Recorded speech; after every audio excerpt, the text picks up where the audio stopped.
Yesus ditolak di Nazaret. Kemudian Yesus berangkat dari situ dan tiba di tempat asalnya, sedang murid-muridnya mengikuti dia. Pada hari Sabat ia mulai mengajar di rumah ibadat dan jemaat yang besar takjub ketika mendengar dia dan mereka berkata, "Dari mana diperolehnya semuanya itu? Hikmat apa pulakah yang diberikan kepadanya? Dan mujizat-mujizat yang demikian bagaimanakah dapat diadakan oleh tangannya? Bukankah ia ini tukang kayu, anak Maria, saudara Yakobus, Yoses, Yudas dan Simon? Dan bukankah saudara-saudaranya yang perempuan ada bersama kita?" Lalu mereka kecewa dan menolak dia. Maka Yesus berkata kepada mereka, "Seorang nabi dihormati di mana-mana kecuali di tempat asalnya sendiri, di antara kaum keluarganya dan di rumahnya. Ia tidak dapat mengadakan satu mujizat pun di sana, kecuali menyembuhkan beberapa orang sakit dengan meletakkan tangannya atas mereka." Yesus mengutus ke-12 rasul. Ia merasa heran atas ketidakpercayaan mereka. Lalu Yesus berjalan keliling dari desa ke desa sambil mengajar. Ia memanggil ke-12 murid itu dan mengutus mereka berdua-dua.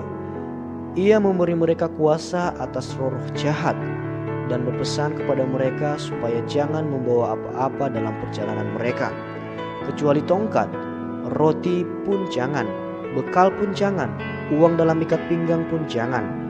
Boleh memakai alas kaki, tetapi jangan memakai 2 baju. Katanya selanjutnya kepada mereka, "Kalau di suatu tempat kamu sudah diterima dalam suatu rumah, tinggallah di situ sampai kamu berangkat dari tempat itu. Dan kalau ada suatu tempat yang tidak mau menerima kamu, dan kalau mereka tidak mau mendengarkan kamu, keluarlah dari situ dan kebaskanlah debu yang di kakimu sebagai peringatan bagi mereka."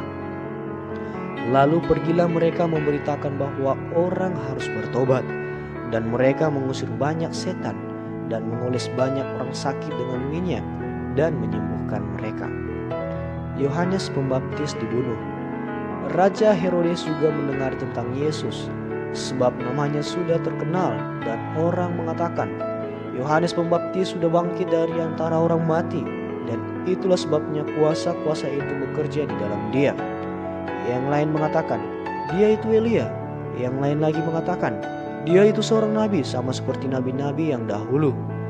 Waktu Herodes mendengar hal itu, ia berkata, "Bukankah dia itu Yohanes yang sudah kupenggal kepalanya dan yang bangkit lagi?"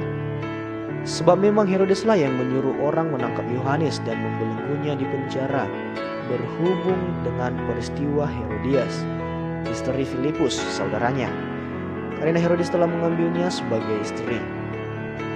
Karena Yohanes pernah menegur Herodes, "Tidak halal engkau mengambil istri saudaramu." Karena itu Herodias menaruh dendam pada Yohanes dan bermaksud untuk membunuh dia, tetapi tidak dapat, sebab Herodes segan akan Yohanes karena ia tahu bahwa Yohanes adalah orang yang benar dan suci, jadi ia melindunginya. Tetapi apabila ia mendengarkan Yohanes, hatinya selalu terombang-ambing, namun ia merasa senang juga mendengarkan dia. Akhirnya tiba juga kesempatan yang baik bagi Herodias, ketika Herodes pada hari ulang tahunnya mengadakan perjamuan untuk pembesar-pembesarnya, perwira-perwiranya dan orang-orang terkemuka di Galilea. Pada waktu itu anak perempuan Herodias tampil lalu menari, dan ia menyukakan hati Herodes dan tamu-tamunya. Raja berkata kepada gadis itu, "Minta daripadaku apa saja yang kau ingini, maka akan kuberikan kepadamu." Lalu bersumpah kepadanya, "Apa saja yang kau minta akan kuberikan kepadamu, sekalipun setengah dari kerajaanku." Anak itu pergi dan menanyakan ibunya, "Apa yang harus kuminta?" Jawabnya, "Kepala Yohanes Pembaptis." Maka cepat-cepat ia pergi kepada raja dan meminta, "Aku mau supaya sekarang juga aku berikan kepadaku kepala Yohanes Pembaptis di sebuah talam." Lalu sangat sedihlah hati raja, tetapi karena sumpahnya dan karena tamu-tamunya ia tidak mau menolaknya. Raja segera menyuruh seorang pengawal dengan perintah supaya mengambil kepala Yohanes. Orang itu pergi dan memenggal kepala Yohanes di penjara. Ia membawa kepala itu di sebuah talam dan memberikannya kepada gadis itu, dan gadis itu memberikannya pula kepada ibunya. Ketika murid-murid Yohanes mendengar hal itu, mereka datang dan mengambil mayatnya, lalu membaringkannya dalam kuburan. Yesus memberi makan 5.000 orang. Kemudian rasul-rasul itu kembali berkumpul dengan Yesus dan memberitahukan kepadanya semua yang mereka kerjakan dan ajarkan. Lalu ia berkata kepada mereka, "Marilah ke tempat yang sunyi supaya kita sendirian dan beristirahatlah seketika. Sebab memang begitu banyaknya orang yang datang dan yang pergi, sehingga makan pun mereka tidak sempat." Maka berangkatlah mereka untuk mengasingkan diri dengan perahu ke tempat yang sunyi. Tetapi pada waktu mereka bertolak, banyak orang melihat mereka dan mengetahui tujuan mereka. Dengan mengambil jalan darat, segeralah datang orang dari semua kota ke tempat itu sehingga mendahului mereka. Ketika Yesus mendarat, ia melihat sejumlah besar orang banyak, maka tergeraklah hatinya oleh belas kasihan kepada mereka, karena mereka seperti domba yang tidak mempunyai gembala. Lalu mulailah ia mengajarkan banyak hal kepada mereka. Pada waktu hari sudah mulai malam, datanglah murid-muridnya kepadanya dan berkata, "Tempat ini sunyi dan hari sudah mulai malam. Suruhlah mereka pergi, supaya mereka dapat membeli makanan di desa-desa dan di kampung-kampung di sekitar ini." Tetapi jawabnya, "Kamu harus memberi mereka makan." Kata mereka kepadanya, "Jadi haruskah kami membeli roti seharga 200 dinar untuk memberi mereka makan?" Tetapi ia berkata kepada mereka, "Berapa banyak roti yang ada padamu? Cobalah periksa." Sesudah memeriksanya, mereka berkata, 5 roti dan 2 ikan. Lalu ia menyuruh orang-orang itu supaya semua duduk berkelompok-kelompok di atas rumput hijau. Maka duduklah mereka berkelompok-kelompok, ada yang 100, ada yang 50 orang. Dan setelah ia mengambil 5 roti dan 2 ikan itu, ia menengadah ke langit dan mengucap berkat.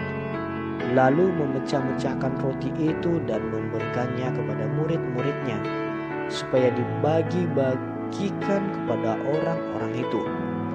Begitu juga kedua ikan itu dibagi-bagikannya kepada semua mereka. Dan mereka semuanya makan sampai kenyang. Kemudian orang mengumpulkan potongan-potongan roti 12 bakul penuh, selain daripada sisa-sisa ikan. Yang ikut makan roti itu ada 5.000 orang laki-laki. Yesus berjalan di atas air. Sesudah itu Yesus segera memerintahkan murid-muridnya naik ke perahu dan berangkat lebih dulu ke seberang ke Betsaida. Sementara itu ia menyuruh orang banyak pulang. Setelah ia berpisah dari mereka, ia pergi ke bukit untuk berdoa.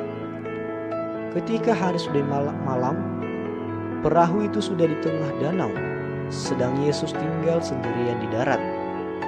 Ketika melihat betapa payahnya mereka mendayung karena angin sakal, maka kira-kira jam 3 malam ia datang kepada mereka berjalan di atas air, dan ia hendak melewati mereka. Ketika mereka melihat dia berjalan di atas air, mereka mengira bahwa ia adalah hantu.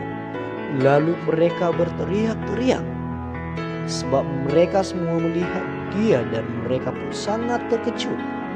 Tetapi segera ia berkata kepada mereka, "Tenanglah, aku ini, jangan takut."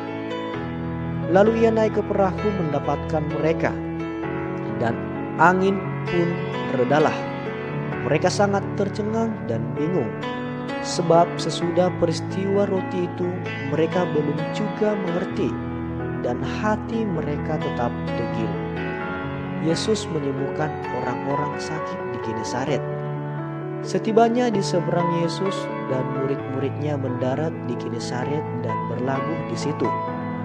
Ketika mereka keluar dari perahu, orang segera mengenal Yesus. Maka berlari-larilah mereka ke seluruh daerah itu dan mulai mengusung orang-orang sakit di atas tilannya kepada Yesus, di mana saja kabarnya ia berada.